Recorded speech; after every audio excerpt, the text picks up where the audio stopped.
Hello అండి. ఏరువాక పౌర్ణమి ఎప్పుడు వస్తుంది? నేను ఒక రైతు బిడ్డను. నాన్నగారు ఇవి అన్నీ మాకు చెప్పేవారు. కానీ తరువాత తరానికి ఇవి తెలుస్తాయా అన్నదే ప్రశ్న. పంచభూతాల సాక్షిగా సాగే వ్యవసాయంలో విష్ణు స్వరూపుడే రైతన్న. పుట్లు కొద్దీ ధాన్యంతో అన్నదాతకు ఆనందాన్ని పంచి అందరి ఆకలి తీర్చేందుకు అన్నపూర్ణమ్మ చూపే మార్గమే ఇది. ప్రకృతి మాత పలికే స్వాగత గీతిక ఏరువాక. ఏరు అంటే నాగలి, వాక అంటే దున్నడం. ఏరువాక పౌర్ణమి పేరున భూమాతకు నాగలి చాళ్ల నగలను అలంకరించే అద్భుత సమయం ఇది. పొలములో తొలిగా నాగలితో దున్ని వ్యవసాయానికి శ్రీకారం చుట్టడాన్నే ఏరువాక అంటారు. నాగలి, గొర్రు, పార తదితర వ్యవసాయ పరికరాలను పూజిస్తారు.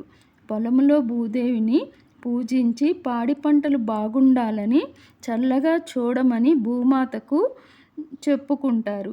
పొంగలి, శనగలు వండి దేవునికి, పశువులకు నైవేద్యంగా పెడతారు. క్షేత్రపాలకుడిని తలుసుకొని తొలిదుక్కి దున్నడం అనాదిగా వస్తున్న ఆచారం.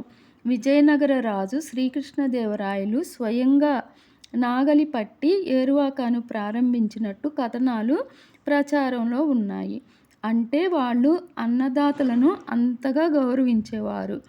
ఈ పండుగ సందర్భంగా పెళ్ళైన ఆడపిల్లలను పుట్టింటికి ఆహ్వానించటం ఆనవాయితీ. అలా వచ్చిన ఆడపడుచులు తండ్రి, సోదరులు పశువులకు ఆరతులిచ్చి మేలుకొల్పుతారు. ఏరువాక పౌర్ణమి జ్యేష్ఠ మాసంలో జ్యేష్ఠ నక్షత్రంలో వచ్చే జ్యేష్ఠ మాస పూర్ణిమనే ఏరువాక పౌర్ణిమ అని కూడా అంటారు. మరో విశేషం ఏమిటంటే ఈ ఏరువాక పౌర్ణమి నాడే ఆరుద్ర కార్తె ప్రారంభమవటం.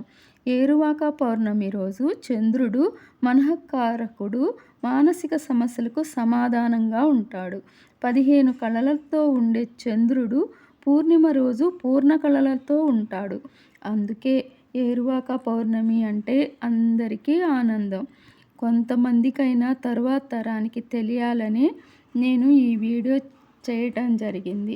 మీ అందరికీ నా ధన్యవాదాలు. నాకు నా వీడియోని చూసినందుకు థ్యాంక్ యూ అండి.